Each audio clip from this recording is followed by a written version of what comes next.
గత 9 నెలలుగా కొనసాగుతున్న యుద్ధం త్వరలోనే ముగుస్తుందని నెతన్యాహు సంచలన వ్యాఖ్యలు చేశారు. గాజాలో జరుగుతున్న యుద్ధంలో ఇజ్రాయెల్ విజయం సాధిస్తుందన్న నెతన్యాహు హమాస్ అంతమయ్యేదాకా గాజాలో యుద్ధ విరమణ జరగదన్నారు. హమాస్ దగ్గరున్న బందీలను సురక్షితంగా విడిపిస్తామన్నారు. ఇక హమాస్ దగ్గరున్న బందీల విడుదలకు మధ్యవర్తులు చేస్తున్న ప్రయత్నాలను నెతన్యాహు అడ్డుకుంటున్నారంటూ ఇజ్రాయెల్ వ్యాప్తంగా ఆందోళనలు జరుగుతున్నాయి. సొంత దేశంలోనూ ఒత్తిడి వస్తున్న నెతన్యాహు మాత్రం శాశ్వత కాల్పుల విరమణకు అంగీకరించేది లేదని స్పష్టం చేశారు.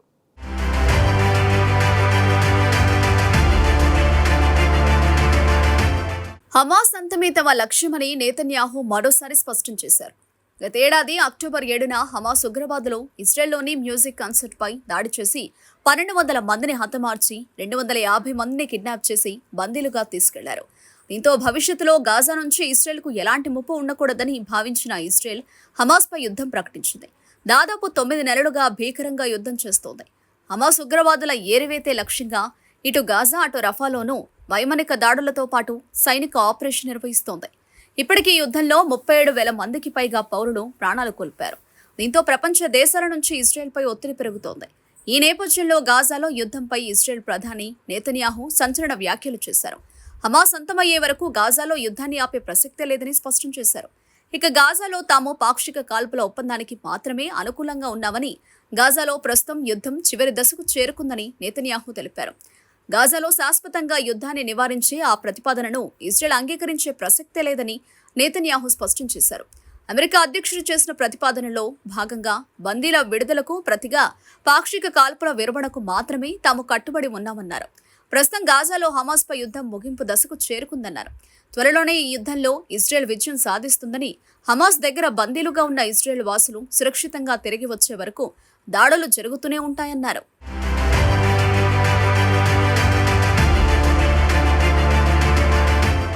యుద్ధం అనంతరం గాజాలో పరిణామాలపై నెతన్యాహు స్పందించారు. ఇక గాజాలో పరిపాలనను కూడా పాలస్తీనా అథారిటీకి అప్పగించబోమని స్పష్టం చేశారు. ప్రాంతీయంగా ఉన్న కొన్ని దేశాల సహకారంతో గాజాలో పాలన కొనసాగుతుందన్నారు. ఇదే సమయంలో మరో కీలక ప్రకటన కూడా చేశారు. గాజాలో యుద్ధం ముగియగానే తమ దృష్టంతా ఉత్తర సరిహద్దుల్లోని లెబనాన్ మిలిటెంట్ సంస్థ హిజ్బుల్లాపై దాడులు ప్రారంభిస్తామని తెలిపారు. గాజాలో యుద్ధం మొదలైనప్పటి నుంచి హమాస్కు మద్దతుగా హిజ్బుల్లా మిలిటెంట్లు ఇజ్రాయెల్పై దాడులు చేస్తున్నారు. ఓవైపు హమాస్పై దాడులు చేస్తూనే హిజ్బుల్లా మిలిటెంట్ల స్థావరాలపై అమెరికా సాయంతో ఇజ్రాయెల్ దాడులు చేస్తోంది. ఇటీవల కాలంలో ఇజ్రాయెల్పై హిజ్బుల్లా మిలిటెంట్ గ్రూప్ దాడులను ఉధృతం చేసింది. దీంతో ఇప్పుడు హిజ్బుల్లాపై తాము ఫోకస్ చేస్తున్నట్టు నెతన్యాహు తెలిపారు. మరోవైపు ఎర్ర సముద్రంలో వాణిజ్య నౌకలపై హౌతీలు దాడులు పెరుగుతున్నాయి. అయితే ఈసారి గల్ఫ్ ఆఫ్ ఎడెన్లో సుదూర ప్రాంతంలో ఉన్న వాణిజ్య నౌకపైన హూతీలు దాడి చేశారు. నౌకకు సమీపంలో పేలుడు సంభవించింది. ఎలాంటి నష్టం వాటిల్లలేదు. సిబ్బంది అంతా సురక్షితంగా ఉన్నారు. దీంతో ఇప్పుడు వారిపై దృష్టి పెడతామని నెతన్యాహు తెలిపారు.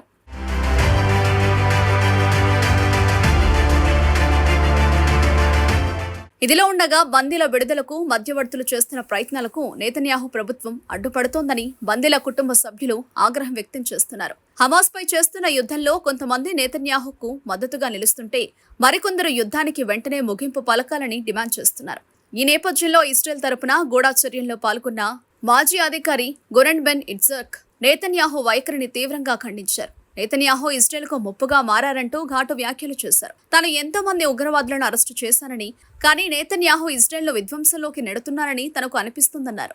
అమెరికా అధ్యక్షుడు బైడెన్ ఇజ్రాయెల్కు అతిపెద్ద మద్దతుదారని, నెతన్యాహు మాత్రం ఆయనతో దురుసుగా ప్రవర్తిస్తున్నారన్నారు.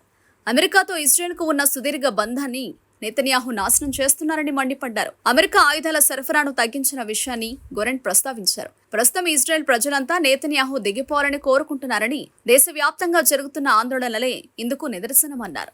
ఇజ్రాయెల్లో భారీ స్థాయిలో ఆందోళనలు జరుగుతున్న నెతన్యాహు మాత్రం పాక్షిక కాల్పుల విరమణకు తప్ప శాశ్వత విరమణకు అంగీకరించేది లేదని స్పష్టం చేశారు.